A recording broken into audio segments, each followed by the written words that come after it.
So although I am not giving a message this morning, I like this story too much not to share. So this is our gospel reading for this Sunday from the gospel according to Luke, the 12th chapter. Someone in the crowd said to Jesus, "Teacher, tell my brother to divide the family inheritance with me." But Jesus said to him, "Friend, who set me to be a judge or arbiter over you?" And he said to them, "Take care. Be on your guard against all kinds of greed, for one's life does not consist in the abundance of possessions." And then Jesus told them a parable. The land of a rich man produced abundantly, and he thought to himself, "What should I do? For I have no place to store all these crops." Then he said, "I will do this. I will pull down my barns and build larger ones, and there I will store all my grain and all my goods. And I will say to my soul, 'Soul, you have ample goods laid up for many years.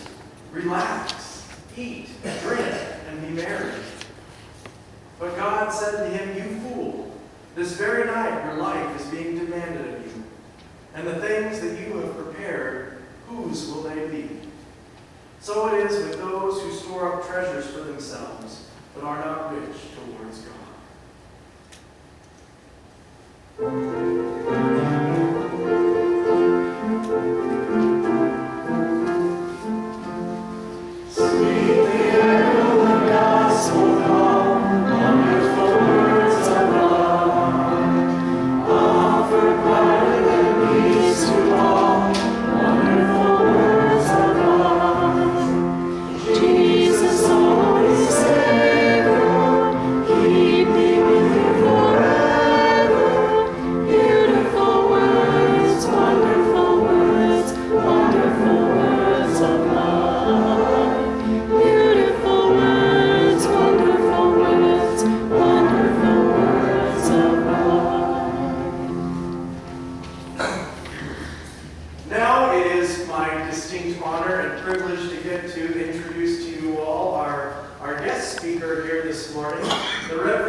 Missionary in Colombia for the last 12 years, as well as his wife Jasmine, who has been doing some work with the Mayan people around language restoration. And they are going to come up and share with you a bit about the work that they have been doing, as well as a bit about the work that they are going to be doing together in the future. This is also my opportunity to put in a plug for the Satyagraha Institute in the Black Hills. It is an ecumenical, non-denominational, that encompasses all kinds of different religions, but it is an institute that teaches the Gandhian school of nonviolent resistance. And it happens every August here in the Black Hills, and they're going to be working with Satyagraha as well. So I will turn things over to Michael and Jasmine.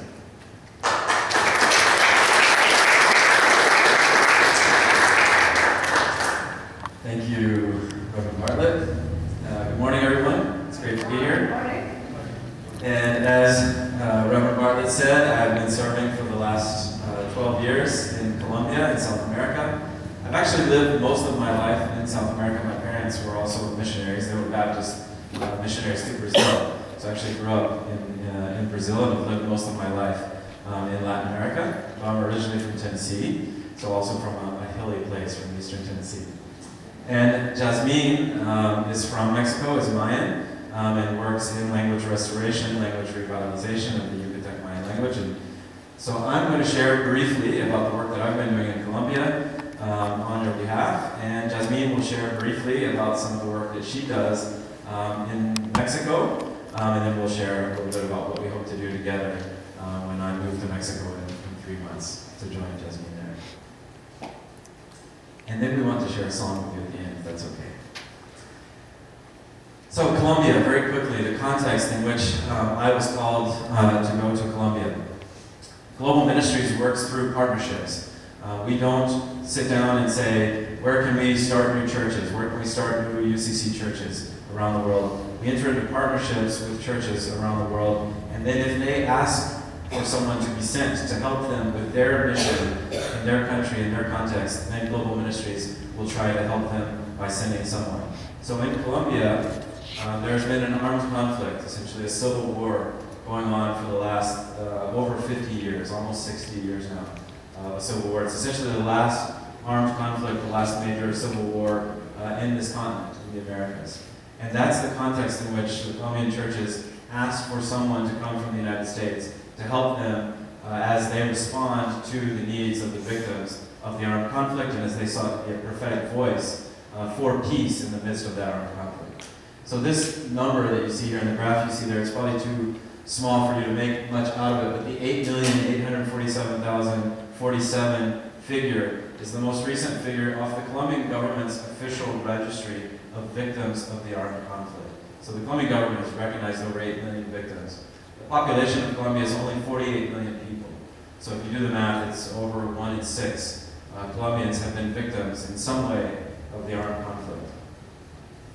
The main way in which Colombians have become victims of the armed conflict is through internal displacement, essentially becoming refugees, having to flee their land because an armed group has come through and has threatened the community and forces the community to flee. So as you can see, this chart here is simply showing the 10 countries in the world with the most internally displaced people, and Colombia is number 2. Only Syria, and the conflict that's going on in Syria right now, has produced more internally displaced people than Colombia. Colombia has over 6 million internally displaced persons. So the work that I was asked to help Colombian churches do was document human rights violations, in particular against the Protestant church sector, which is about 15% of the population. So most of my time, most of the 12 years in Colombia, I was helping train Colombian pastors and members of local churches much like this, who said, yes, we're willing to help document these human rights violations that are occurring in our communities, mostly in rural areas of Colombia. This is Pastor Orbey Romero, who is one of our documenters, who has documented many, many cases of human rights violations, like forced displacements, including murders of pastors, death threats, and things like that. If you remember one name from this presentation, remember the name Orbey, and pray for Pastor Orbey. In the midst of my time there, I first went to Colombia in 2007. In 2012, the largest guerrilla group, the FARC, decided to enter into a peace negotiation, a peace process with the Colombian government. So a peace negotiation that might end at least their participation in this over 50 years of civil war, and that became a very important part of the work that we did as churches. We marched for peace as churches. We created a new coalition of Protestant churches, Protestant and Catholic churches for peace called DPAS, the Interchurch Dialogue for Peace, to support that peace process as churches. In all the human rights documentation work that we've been doing, we've been publishing annual reports, and when the two sides of this conflict sat down to negotiate peace in Havana, we said we're going to send them a special report. We're going to tell them how many cases of violations that they've committed that we've documented. It's probably too small to read, but basically, to date, we've documented over 10,000 human rights violations. At the time of the peace accords, when they started negotiating peace in 2012, we had documented about 2,000 violations committed by the FARC guerrilla, about 2,000 violations that had been committed by the right-wing paramilitary organizations, and about 2,000 violations that had been committed by the Colombian armed forces or police in Colombia. So it's actually quite balanced what we had been documenting that had been happening in terms of the armed conflict. So we sent copies of this report to the peace negotiation in Havana, Cuba, so that both sides could see what Protestant churches had been documenting for years. We also brought in international church leaders that had been involved in peace processes and peace negotiations in other places around the world. This is Pastor Make Masango of South Africa. He's a Presbyterian minister that worked with Nelson Mandela on the Truth and Reconciliation Commission in South Africa. He was addressing a crowd at that big march that I showed earlier, sharing the experience of churches in South Africa working for peace and reconciliation. In the midst of the peace accords, the two sides at one point agreed that they both recognized that they had killed a lot of civilians, and that often those civilians had been put into mass graves, and so their families didn't know where their loved ones were. that were disappeared. And both sides said, we're at a point now where we can go to some of those unmarked graves, we'll disinter the bodies, and we'll return them to their family members. And they asked us, as this church coalition, to help facilitate the meetings where those bodies would be returned to their family members. So this picture is of that. It's a little bit dark and hard to see, but in the back row back there you see Colombian military. In front of them are the small coffins with the remains. Down here in the bottom of the picture you can see candles and pictures. Those were brought by the family members. And the family members told stories about their loved ones who had been disappeared and shared about who they were. And then you can see there are Catholic priests, 2 Mennonite lay leaders, and an evangelical Pentecostal pastor who facilitated the service in memory of the disappeared at this occasion. This was in 2015.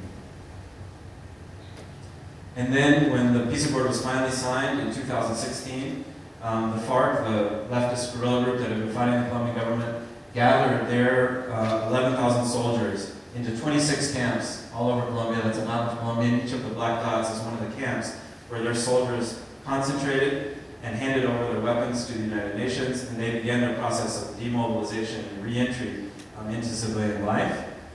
And we were able to work with 2 of those camps and work with them on restorative justice, on sitting down with community members and former FARC guerrillas and saying, what does justice look like now that you have these former guerrillas demobilizing into your community? How can we build and restore a community that once was at war and now is trying to build peace? How can we do that together? So that largely was the role that we have been playing over the last couple of years. In the final image there, you can see a bullet that has been made into a necklace. And so to me, and it was done by one of the FARC guerrillas. So it's an image of that process of transformation, moving from war to peace and to hope.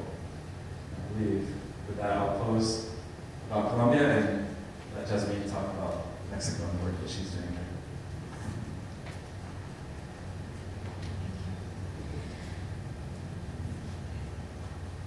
Well, I'm happy, I'm glad to be here with all of you. And yeah, I work with Mayan people and the restoration or revitalization of Mayan language. And I don't know if you can see the map. This is Mexico, and the big map is Yucatan, which is, I don't know if I can point. Well, it's in the south of Mexico. It's Yucatan, where I live and where I work. With one of the 30 Mayan language, there are like 25 or 13, depending on the agreement between linguists. Yeah, and yeah, Michael told about a type of violence, but also there are another type of violence which is symbolic, and you can't see that violence like you can see people dying or people shooting each other. Yeah, but you can see how a group of people is pushing to choose another way of life or abandon their language, their language and their culture, because they don't find equal situation or context to live as they want. And yeah, just to show some numbers, I'm gonna ask to Michael to say that because I can't, how the total population in the peninsula is and the amount of the speakers, the Yucatecan Mayan speakers. I think it's pretty clear there. So the total population on the Yucatan Peninsula is 4,100,000 people, and of those, 835,000 speak the Yucatec Mayan language. So it's a number very small if we count the total population. And also we are seeing census by census, we have speakers, we are descending the amount of the speakers. Yes, and why this is an important thing? Why we need to care about language? Because, this is something that is related with justice. Why? Just imagine to go to school, you need to learn another language.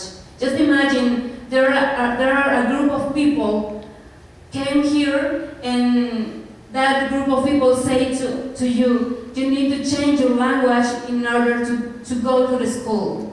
Or to find a job, you need to learn another language. That is happening with Mayan people. So if you need to learn Spanish, and learn Spanish to work, to go to the school, and to enjoy also music, or watch TV, or hear radio programs. So you internalize that your language is not something important, and you abandon that. But if you abandon your language, you are also abandon your culture. And if you abandon your culture, when it's like you are in the half of the way. You are not indigenous, but you are also not no indigenous, because all the things we are facing in Mexico, like racism, color matters, and the things that you piensas que es valioso, that you value is not value for others. So you are like, you don't know who you are, and if you don't know who you are, social problems comes. Like in my hometown in Peto, we are seeing an increase of depression, suicides, and also drugs addiction, and many things that is not good for our town. What it is happening? Because young people is abandon his culture, his language. So a language in danger is a culture in danger. We are talking, when we talk about minorized language, we are not talking about the language by itself.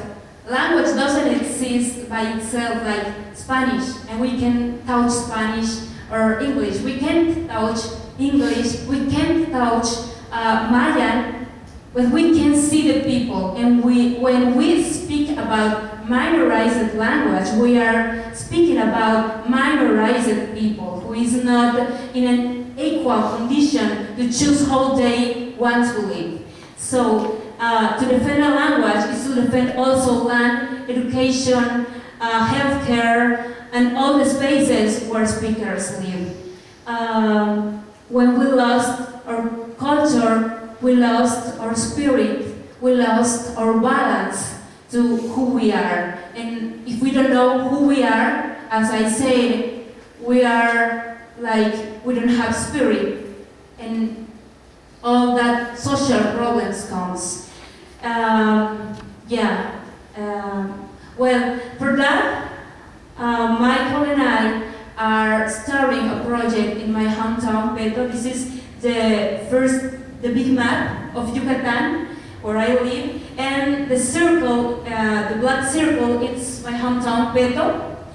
It's in the very south, and we want to make a center for peace there, to work with the young, to work with all the community, and to revalue and to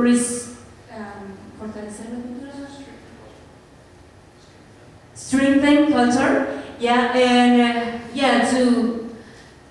to make my hometown, and to make a job to turn the language and culture, we can make a more justice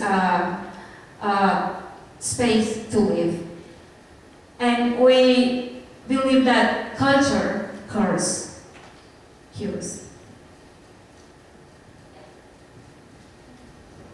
Thank you, Jasmine. So that's a little bit about who we are and what we have been doing, and also sort of what we will be doing very soon together.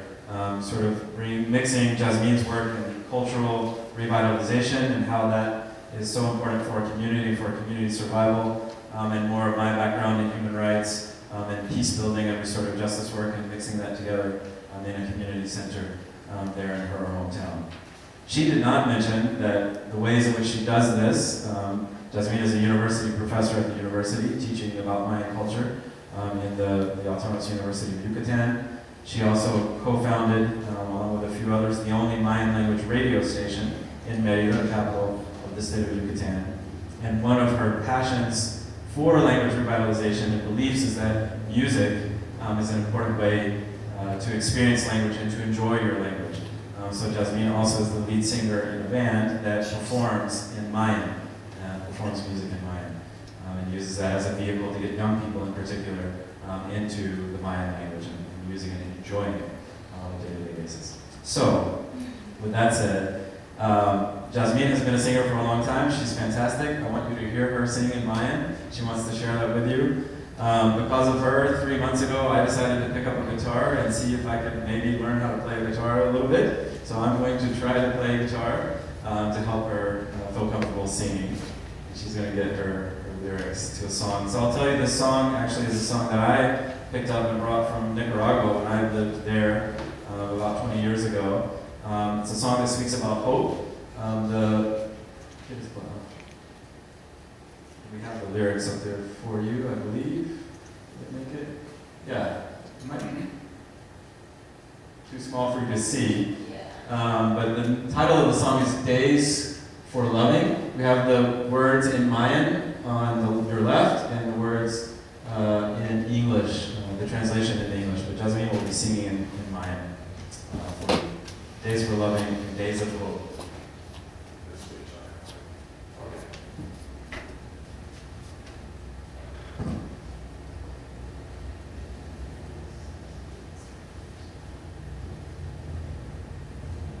Testing. It's working?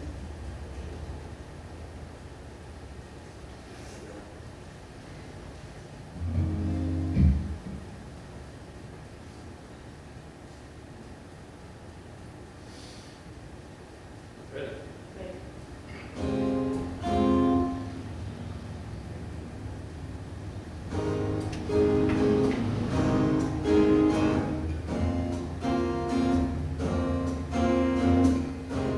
Thank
very much.